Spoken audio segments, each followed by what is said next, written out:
Look, I'm a doctor. You do not treat symptoms. You treat the disease. What we are seeing and what we just saw government. We do not treat the main problem. We're just treating symptoms and just distributing grains. For goodness sake. Nigeria, that we go around the world, that the president goes around the world, that we are the giants of Africa. We have GDP, We want a $1 trillion economy. Our people are being treated like beggars, lining up, and we're giving them grains like you see in the Sudan or Afghanistan or Yemen. The world is watching. This is not good. This is symptomatic of the injustice in this country. This is symptomatic of the injustice in this country, where we are giving our people rights 64 years after independence, when our leaders here in Abuja are living it up, when our governors are buying SUVs. There's hunger all over. There is hunger in the land. I've been screaming this. Government should stop everything. Mr. President, you are building a 15.6 trillion highway. You bought a plane of 150 billion. You bought a yacht of how many billions? You are buying SUVs all over the place. Your people are dying of hunger. And they're being killed in stampede to get rice. For goodness sake. We are not going to accept that. This is not acceptable. And we're not going to give the government or anybody any ways to, this is how you should distribute this. No, this is not acceptable. It's not. Yes, it is. When we look at... And I saw the front page... Right. And I saw the front page today of leadership, that security agents are going to supervise distribution of palliatives. For goodness sake. Is that how low our military or our security agencies have descended to? They are going to be guarding how rice is going to be distributed when the soldier or the policeman cannot buy rice for his family. So we are accepting this? We should not accept this. We shouldn't. Yes, Professor Usman Yusuf. However, we need to have a system of emergency response. We need to be more organized in the way we do things so that we can respond quickly and effectively.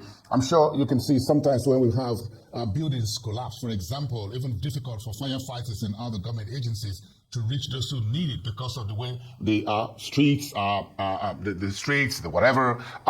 communities are built, even urban centers. So what do you think we can do moving forward? Now we've got tragedy on our hands. We need to improve very quickly so that in 2025, moving forward, we can really say we are on a path of sustainable development, sustainable community, urban centers, people-oriented growth and development. Give me your thought, Professor Smith. No. My thought is it is common sense. You have our young children, they go to football stadia for games. Crowd control all over the world is known to be a serious issue that must be taken seriously. Yes. And no organization should be allowed to bring crowd without ways of controlling that crowd. It's common sense. It's as simple as that. You do not assemble a huge crowd without finding ways to protect how to control that crowd. So for us to even say that the government 2025, no, we don't want to see this nonsense in 2025. We don't want to have to be distributing palliatives to our people in 2025. Mr. President, take care of this economy. The inflation is runaway inflation, 34 point something. Food inflation is 40%. The price of a bag of 50 kilos of rice is over 90,000. What are you doing to bring it down? No, what are you doing to give us palliatives? We are better than this. That's not why we voted you in. Medicine Sans Frontier has been raising alarm of severe malnutrition in this country, particularly in the Northwest. 3 towns in the Northwest, Jibia, Mashi, Mani, 30% of the children are severely malnourished. The story is the same all across this country, from Abia to Zamfara. There is hunger in the land. Mr. President, wake up. Stop everything and feed our people. I've said this 10 months ago, and we are seeing this. And World Health Organization said the severe malnutrition, severe food shortage will worsen from November 2024 to May 2025. We are becoming a country of palliatives. No nation can be run on fumes of palliatives and deception. Rice. Whatever happens, the president will write rice. And what happens that the politicians will hide this rice or take it to the market or rebrand it and put their pictures and take it for their campaigns. Now they are bringing it out for Christmas. And they'll wait in March to bring it out for Ramadan. And then they'll wait to bring it out for their campaigns. For goodness sake, what kind of leaders do we have? If we as citizens cannot hold them responsible and think it is okay for them to be doing this when our people are getting hungry, they are buying SUVs of 170, 180 million. What kind of human beings are? Mr. President, if your advisors are not telling you the truth, There is hunger in the land. Our people are dying of hunger, predominantly women and children, all across this country. And all this expensive governance you are doing is contributing to this. High corruption, inflation is out of control. Your economic team are not able to control inflation. We cannot continue with palliatives into 2025. What are you doing? You're doing nothing. Look at the budget. Oh, the military takes a big budget. Is the military going to fight hunger in this country? Hunger is a national security emergency. I've said it again and again. Buying Tucano jets or guns or tanks will not fight hunger. And no military, no police can quell the anger of a hungry citizenry. And this is what we are seeing. We've been raising our voices. And I call on our clerics of both faiths. God Almighty has given you the pulpit to speak the truth. The truth is there is hunger in the land. And you should speak the truth because God Almighty will ask you, did you do that? Our leaders do not listen to us. They're just living a life of deception when our people are dying of hunger. Women and children, predominantly women and children, the aged and the poor, they are the ones who bear the brunt of these misguided economic policies, World Bank engineered policies. They are the ones that are bringing us all of this. So for us to say anything else is deceiving ourselves. We're deceiving ourselves. Mr. President, your policies are causing death in this country, and you need to review that. End of story. Professor Usman Yusuf, many of these victims were reportedly children, and I'm sure you have your thoughts on the demographic characteristics of these victims. We'll talk about women and children, we saw some of them. But again, the short and long-term psychological impacts of the stampede on the victims, or their families, and the wider community, what do you think about that moving forward?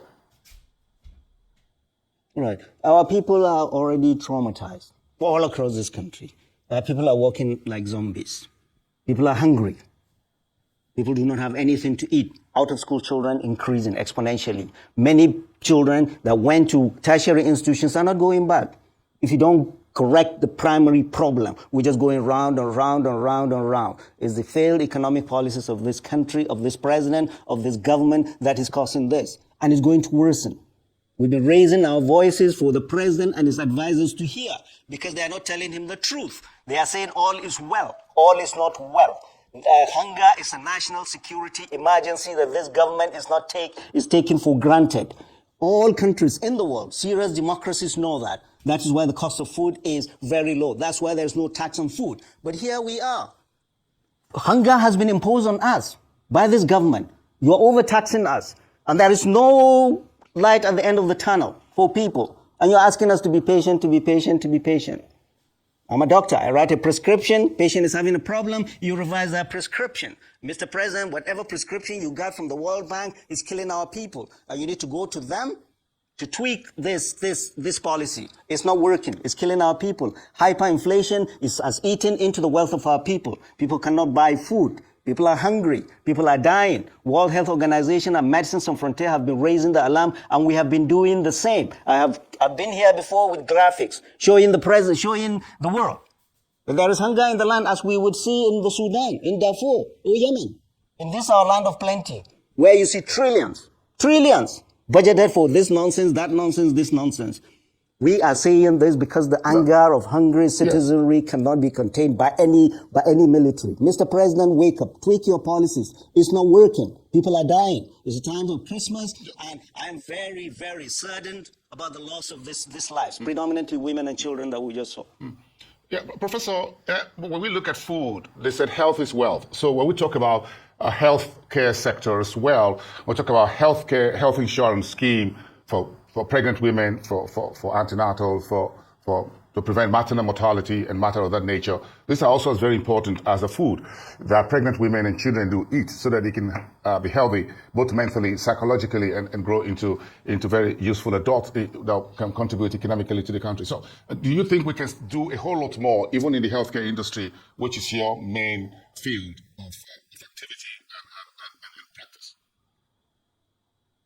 Right, I just wrote a piece. The title of the piece is Tinubu Gains and the Daily Realities of Our People. The honest truth is that the healthcare system in Nigeria is crumbling. It's crumbling. People have stopped going to hospital because of the skyrocketing cost of medication. Half of the 70 million adults with hypertension in Nigeria has been reported by the Nigerian Society of Hypertension. They've stopped taking their medications because they cannot afford to. Our doctors are jappering. They're leaving this country for better climes. Hospitals are groaning because of the high cost of electricity tariff. If you go to hospital as a doctor, the first diagnosis, regardless of the admitting diagnosis, is hunger in adults and children. There is hunger. We see the sufferance of our people. That is why we doctors are passionate about this. The politicians don't. They read the summary, executive summary they are given. We see the sufferance of our people every day. People die from diseases that are easily treatable. Hypertension and diabetes because they've stopped taking medications. Forget what propaganda the government comes out with. Propaganda is worthless, is useless. Because if government is doing well, you feel it. If the economy is doing well, you feel it. But propaganda and psychophancy, this is no psychophancy, is no patriotism. But if anything, it is telling the president not to do the right thing. The healthcare sector, Professor, in the new year 2025 budget will be much bigger than it's ever been. How do you respond? Is the budget commensurate to what we see? Have we not been seeing exponential rise in security budget? Is our security better? Is our security better? You can bring trillions of dollars if there are no doctors or nurses to take care of patients. If all left, you go to hospitals. You go to hospitals. For those of us that can talk, pray to God that you don't have any emergencies in this country. We need to sit down and look at the problems. We're in serious, all sectors are collapsing. All sectors. Education, health, the economy, and the root cause is the economy. The president is not listening. He's listening to these economies that are essentially tax collectors. They are more focused on collecting taxes. Taxation does not grow economies. Only production does. People are dying. Whatever policy you have, you must tweak it. People are suffering. The president and his team don't seem to be connected to the daily realities of our people. And that is the daily realities of our people. People are hungry, lined up, and lost their lives for a bag of rice. So I'm going to ask for your thoughts, Professor, and with due respect to your profession, everything you have done and grown up in this country and give your profession and everything to people in the service of this country. How do you think we can fix food production? Because when you look at the disaster in Ibadan, 35 children at a school, charity distribution of basic food items in Abuja, in Anambra State, and you said, these are some perhaps what folks can grow behind their backyard. They can grow this in schools. And I remember public schools in those days, every Wednesday was devoted to agriculture. Every Wednesday when we were in secondary school in those days, so you come with your cutlasses and hoes to school. On every Wednesdays, schools have farms. Some of them do agriculture, livestock production. Do you think we can still do some of these things so that we can grow food at the basic level of the bottom of the pyramid, so that we don't send our children and women to early graves because we're distributing palliatives? I don't know. Right. So agriculture, you hear the president say, we're going to buy whatever number of tractors, we are going to release seeds, we are going to do this. All this is smoke of deception. The biggest food basket is up here in the north. Our people are not going to the farm because of insecurity. So you don't take care of insecurity, and that's why you see the production of food stuff has come down. Even after they produce, they have no access to their products. They are levied by bandits. If you don't take care of insecurity, if you don't fix the economy, if you don't reduce corruption, if you don't reduce the cost of governance, we will just be deceiving ourselves and going round and round and round and talking big grammar in Abuja. We feel this when we go back home, when we see the level of poverty in our people. This is the realities of our people, not the propaganda in Abuja. Oh, GDP is this. You cannot lie about the economy. The inflation is going all the way up since this president came. Food inflation is going up. The currency is going up. You can tweak it, whatever you want, but the reality is this. You cannot mess with the economy. You cannot spin the economy. You cannot spin security. These are realities of our people. Our people are hungry. They cannot go to farm. And I agree. The little food that is there, people do not have the money to pay. And I agree that food security is a matter of national security. And I completely agree with you. And I'm thinking how we can bring back some very easy, low-hanging fruit solutions that can help families, communities produce food. Maybe not at a scale in which the bandits or whoever will have an eye on them, but we need to do something out of the box. We need to think outside the box in a manner of speaking and try to harvest your thought, Professor, what you think we can do at every level. Right. Good. And honestly, people have been creative. This is the beauty of Nigerians.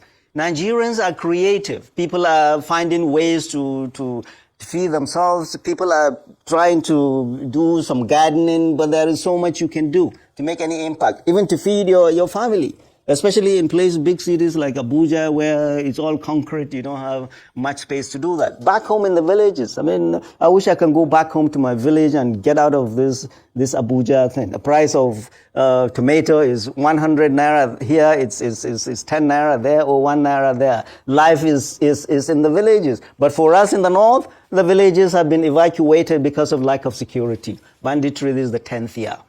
Boko Haram, this is the 15th year. And then there are a new band of idiots called Lakurawas. So security agencies take care of our security, Mr. President. Bring down inflation, reduce the cost of governance, and reduce corruption in government.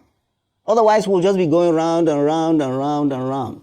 But it is heartbreaking to see our people lining up and losing their lives because of a bag of rice. In a country of plenty like Nigeria, we go around the world boasting that we are the giants of Africa. And our people are dying from lining up. The world is watching, lining up to get grain. 64 years after independence. We didn't see this during Buhari. We didn't see this during Jonathan. We didn't see this during Eradua or Obasanjo. So it is you.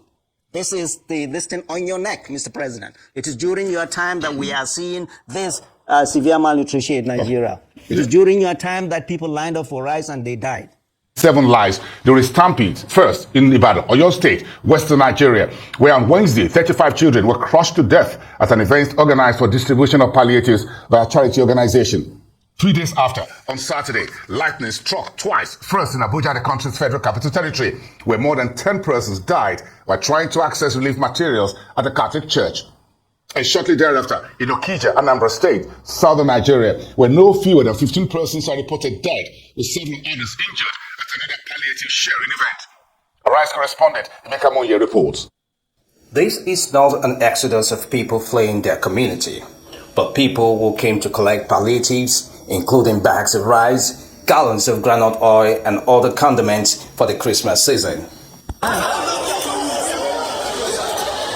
Scenes of panic and sorrow emerged as videos surfaced showing lifeless bodies of victims as a result of the stampede which occurred at this venue. Relatives of the victim recount their griefs. I was working somewhere when I received the call. One of my elder sister, not biological sister, but just like a family sister to me, that she died. This is the husband. Yeah, this is the elder brother, and this is the wife, and even the lost his wife too. The event, sponsored by Obi Jackson, was organized to provide succor to people of the community during this Christmas season. Our witness accounts revealed that more than 15 lives were lost, while others sustained injuries in the stampede. We came here this morning by 6. So I came here to work, like sharing of rice. I haven't gotten my uniform yet, and my wife came with me also. So unfortunately, they opened the gate. People started rushing inside. The next thing, they started sending people back again. While they are sending them back, the ones outside are pushing in. So the crowd was much. People were just falling off. How will I put it? Stepping on people's head and necks. At the end of the day, I managed and enter inside. On reaching inside, I saw my little baby crying. I have to carry my baby, rush my baby down home. The next thing, they called me that my younger sister is dead. About 20 or plus people gave up here. So, and it's a sad incident, you know. So, and I don't just know what happened, but that's the way we saw it. The latest events bring to a total of 3 stampedes reported in the past 1 week, following events in Ibadan which claimed at least 35 lives on Wednesday, and one at the Holy Trinity Church in Maitama, Abuja on Saturday. Emeka Monye, Arise News, Okija. Very quite saddening, isn't it? Well, I'm being joined by Professor Usman Yusuf, a former Executive Secretary of National Health Insurance Scheme, for another look at the signs, immediate and remote causes of the economic circumstances leading up to what has gradually become a palliatives-driven economy in Nigeria. Great to have you this Sunday afternoon on Daylight, Professor. We thank you for your time. Thank you very much for having me today. This is a very, very sad conversation we're going to have, and very heartbreaking, to put it mildly, as it were. But what do you attribute the sad events in the past few days in some part of the country, just about 3 days back to back? And we're talking about roughly 60 lives got taken away. Right. I am deeply saddened, and any human being with a beating heart should be, that our people are turned into beggars 64 years after our independence, lining up to get grains from our politicians through the churches or whichever avenue they choose to give. This is a very rich and endowed country, and this is where we have descended. I'm truly saddened. My thought and prayers go to the families of the lost ones. But we shouldn't be seeing what we are seeing. The good book said, when the righteous are in power, the people rejoice. But when the wicked rule, the people groan. Millions of Nigerians today are groaning. They're hungry in this our land of plenty. I have been screaming this all across the land for the past 9-10 months here with some graphics that there is hunger in the land. Millions of Nigerians, predominantly women and children, go to bed hungry with no certainty of having anything to eat when they wake up. In this our land of plenty. And you come to Abuja, what do you see our politicians doing? Living it up. Look at the budget. All they're interested in is their creature comfort. Nigeria, this the land I grew up in, the land that gave me all I got. We are now reduced to beggars by no less people than our leaders. This hunger is self-imposed. In a country that is not officially at war, in a country that we don't have famine, the rains have not failed. We have beautiful rain, but common rice is out of reach of the common man. When this government came to power, a bag of 50 kilos of rice was 8,500. Now is hitting 90,000. What is the minimum wage? I tell you, 90% of Nigerian households cannot buy a bag of rice. So the government, from the state to the federal, they are weaponizing hunger. And you see, I go to Katsina, what do I see? I see a bag of rice with the face of the president, and I feel insulted. It's just like would you see the face of Guterres, the Secretary General of the United Nations, on a bag of rice that they're giving, UN is given to refugees? These politicians are treating all of us, all Nigerians, as conquered people. And they're throwing grains at us. Professor, while they're living it up. Professor, you laid the background for this conversation, looking at the socio-economic and the political process we've come so far. But with the benefit of hindsight, what do you think that if anyone is going to organize a palliative distribution in Nigeria, looking at what happened years and years ago, that certain measures should be in place and not just invite people and give them just one location, that anyone should expect that people are going to rush in, women, children, as you can see in those images. Some of them are pregnant women with bags of rice on their head, heavy with pregnancy. So I'm just imagining what could happen. So is there a way in which charity organizations, government agencies, MDAs, we've seen some corporate organizations on television, if you watch it on Arise, banks and other institutions distribute these same palliatives in a way that does not cause stampede nor death? Right. For us to even accept this is acceptable is not acceptable, to be honest. To give the government an idea, this is how you should distribute palliatives, for goodness sake. For goodness sake, we are still giving our people grains. You find that you, This find, is you found So guys, the Tinubu's government is weaponizing hunger, and that has led to the stampedes we are seeing across Nigeria. So guys, it will shock you to know that Nigeria, which is considered to be the giant of Africa and one of the wealthiest countries in the entire world. I mean, Nigeria is a rich country. Take it or leave it. Just the natural resources alone we have in this country is enough to make everybody born in this country to be very comfortable. But because we have had leadership problem that we've not been able to solve, the one that pains the heart the most is that which happened during the last 2023 presidential election, where INEC just did their abracadabra and gave us election results that never sat well with Nigerians. So you can imagine if INEC chairman had not done what he did in the last election, by now Nigeria would have moved forward. But because INEC thought that they can use their position to do whatever they want to do, and then the judiciary will help to consolidate on that. That was why they did what you can imagine a situation whereby election was on and all of a sudden they told us that the beavers were no more working. IRF, you can't transfer. That network was a problem. And that was how the INEC chairman allowed the manipulation of election results that led to Tinubu winning. And on the day of Tinubu's inauguration, he came out on the podium to tell the entire world that subsidy has been removed. Some of them have been saying that subsidy was even removed before Tinubu announced it. Some say Tinubu was the one that removed subsidy. So that's not even the case, because whether they removed it before or after his inauguration, it's up to them. But the concern of Nigerians is the level of hunger the people have been plunged into.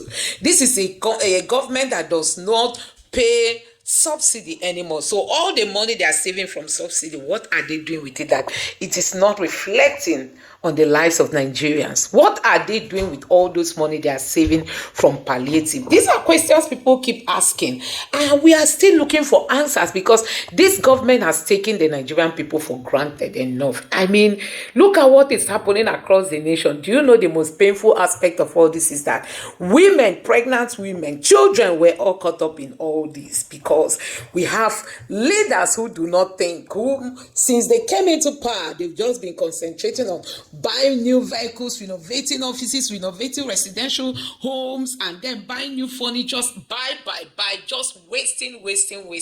They keep borrowing. And when they borrow, they come and sit down and just use the money they've borrowed, for consumption, which many people have argued that borrowing is never an issue, but for what reason did you borrow? That is where everybody is lamenting. Why did Tinubu borrow if he knows that it's not to better the lives of people? Now they borrow, they use the money to buy their vehicles, to fund their own things. I mean, why the Nigerian people keep suffering. So one of the reasons why all these things are happening is because the current administration of Tinubu has weaponized hunger. They've weaponized hunger to the point that even if people see that there is food in the fire, they will jump into that fire to go get the food, because the hunger is real. I mean, the hunger in Nigeria is real. And our politicians don't care, because they know that the taxpayers' money takes care of every of their bills, including their children's school fees. Look at what Yaya Bello is going through, because one of his crimes is that he used the state money transferred directly to his son's school. It's one of it. And Yaya Bello is not left alone in this. So many of them, that's what they do. Once they get into power, public funds become theirs. They decide how and what they want to use it on. So guys, a whole lot is happening in this our country called Nigeria, and that's why we must not keep quiet. We will keep lending our voice is calling out this government in things they are doing wrongly, because guess what? Nigeria is a great nation. Nigeria cannot just keep sliding like this. So guys, the whole blame goes to INEC, and the whole blame goes to the judiciary for coming together to give us this kind of leadership that we have today in this country that has not done anything for the Nigerian people. They keep telling us that we are going through the time of pains, that the time of joy will soon come. When is it going to come? Tinubu is about ending his 2 year in office. Before you know it, campaign for the next presidential election will start, and they are still telling us that they are yet to give us dividend of democracy. So guys, I don't even know what you make of this this kind of leadership we have in Nigeria. So you can imagine, nothing is working. All the institutions have collapsed, you know, and now they just want to impoverish the people. Tinubu is sharing books and rice that has his face. All these things are campaign strategy. He does not want to campaign on the basis of his achievement. Is to induce people, is to lure people, is to make people think that, you know, that this government is working when actually they are not working. That is why they are taking this route. Giving people books with your face because you want to compromise them. Giving people rice with your face because you want to compromise them. So guys, a whole lot is happening in Nigeria. I just hope that God will save our country, honestly. Let me know what you think about this in the comment section below. Please don't forget to subscribe to the channel, turn on the notification bell. Please give this video a like so that YouTube can recommend it to others, and drop your thoughts in the comment section.